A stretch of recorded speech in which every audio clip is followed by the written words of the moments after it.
అందుకే దుర్గేష్ గారికి ముందు థ్యాంక్ చెప్పింది ఏంటంటే 9 రోజుల్లో ఎక్కడెక్కడో వెళ్తుంది. ఎందుకంటే సినిమా వాళ్ళకి 2 ప్రభుత్వాలు చాలా ఇంపార్టెంట్. ఇక్కడ కూడా నన్ను సీఎం రేవంత్ రెడ్డి గారు ఎఫ్డీసీ చైర్మన్గా పెట్టడానికి రీజనే అది. నేను చాలా బిజీగా ఉన్నంటే లేదు ప్రభుత్వానికి గవర్నమెంట్కి మధ్యలో నీలాంటి వాళ్ళు ఉంటే ఏ సమస్యలు ఉన్నా ఈజీగా కమ్యూనికేషన్ అవుతే సాల్వ్ అవుతుందని. అలాగే ఏపీలో మనం చూసాం. ఏపీలో అంతకుముందు ప్రతి ఒక్కదాన్ని భయపడుతూ ఉన్న తర్వాత కళ్యాణ్ గారు వచ్చి గవర్నమెంట్ ఫామ్ అయిన తర్వాత అప్పుడు నేను ఛాంబర్ ప్రెసిడెంట్ని, అందరినీ రమ్మంటే అందరం వెళ్ళి కళ్యాణ్ గారిని కలవడం కానీ, కళ్యాణ్ గారు ఇండస్ట్రీకి చేసిన సపోర్టు మామూలుది కాదు.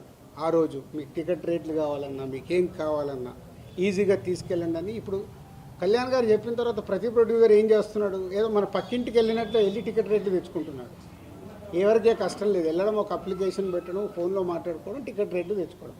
అంతకు మించి ప్రొడ్యూసర్లు అందరం యూనిట్గా వెళ్దాము, గవర్నమెంట్ని కలుద్దాము, మా ఛాంబర్ నుంచి అందరము వెళ్దాము ఎవరికి ఉండదు. మాకు ఆ వారం కష్టం వస్తుంది కాబట్టి, ఫ్రైడే మా సినిమా రిలీజ్ ఉంటుంది కాబట్టి ఆ వారం ముందు మేము మేలుకుంటాం. అరే మన సినిమా రిలీజ్ అవుతుంది, మనకు ఆ రాష్ట్రంలో ఈ రాష్ట్రంలో టికెట్ రేట్లు కావాలని పరిగెత్తుతాం.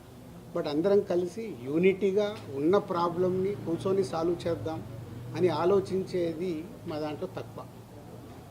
సరే, నెక్స్ట్ ఇది టోటల్ ఎపిసోడ్ మీకు అర్థమైంది. ఈరోజు గవర్నమెంట్ నుంచి అక్కడి నుంచి సానుకూలంగా రావడం చాలా హ్యాపీ మూమెంట్. కాబట్టి దీన్ని కన్క్లూడ్ చేద్దామనే మీ అందరికీ చెప్పడం. ఎందుకంటే ఇక్కడ I'm important person for both industries. అలాగే ఉత్తరాంధ్రలో, నైజాంలో, తెలంగాణలో ఎలా అయితే చెప్పానో, మాకు ఆంధ్రప్రదేశ్ మొత్తంలో ఉత్తరాంధ్రలో మాకు డిస్ట్రిబ్యూషన్ ఆఫీస్ ఉంది. అక్కడ ఒక 20 థియేటర్లు మా ఎస్వీసీకి ఉన్నాయి. అక్కడ 20, ఇక్కడ 30. మళ్ళీ మీరు ఇది అండర్లైన్ చేసుకోండి. మళ్ళీ టాపిక్ నాకు నాకు చికాకు ఉంది. నేను ఎందుకంటే ఇక్కడ మంచి సినిమాలు తీస్తూ ప్రొడ్యూసర్గా 22 ఏళ్లలో ఇక్కడ వరకు గ్రో అవుతూ నేను ఇంకా కొత్తగా ఆలోచిస్తున్నాను. మొన్ననే దిల్ రాజు డ్రీమ్స్ అని అనౌన్స్ చేశాను. కొత్త టాలెంట్కి నా 30 ఏళ్ళ ఎక్స్పీరియన్స్ని ఉపయోగపడేలాగా చేయాలి.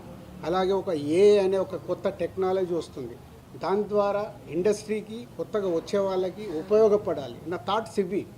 నేను ఇంకా కిందికెళ్ళి వ్యాపారం మీదనే కాదు, మంచి సినిమాలు తీయాలి, మంచిగా ముందుకెళ్ళాలి. నాతో పాటు చాలామందికి నేను హెల్ప్ అవ్వాలనేది నా వ్యూ, నా విష్. ఇది ఇంపార్టెంట్ ఇవ్వండి. అనవసరమైన వీటికి ఇంపార్టెంట్ ఇచ్చేసి ఫోటో వేస్తే మనకు వ్యూస్ వస్తాయి కదా, ఈయన మీద కామెంట్ చేస్తే మనకి ఏదో వస్తుంది కదా అని వదిలేయండి దయచేసి. మీరు ఎవరన్నా దాంట్లో ఉన్న వాళ్ళు ఉంటే, ఇందాక ఒక ఛానల్ వాళ్ళకు చెప్పాను కదా, అది ఇంపార్టెంట్. ఒక వ్యక్తి గురించి మనం చేస్తున్నామంటే కొంచెం అనాలిసిస్ చేసుకొని చేయాలి.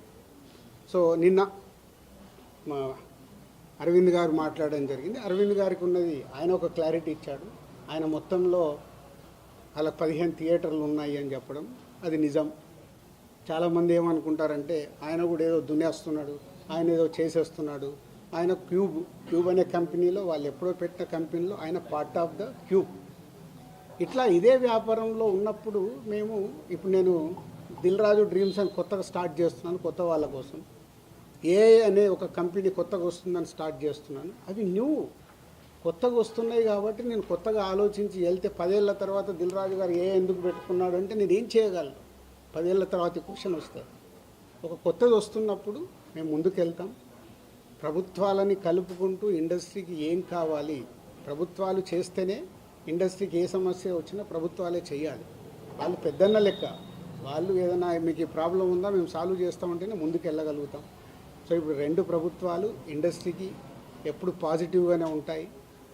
దుర్గేష్ గారు చెప్పారు, ఇక్కడ ఎఫ్డీసీ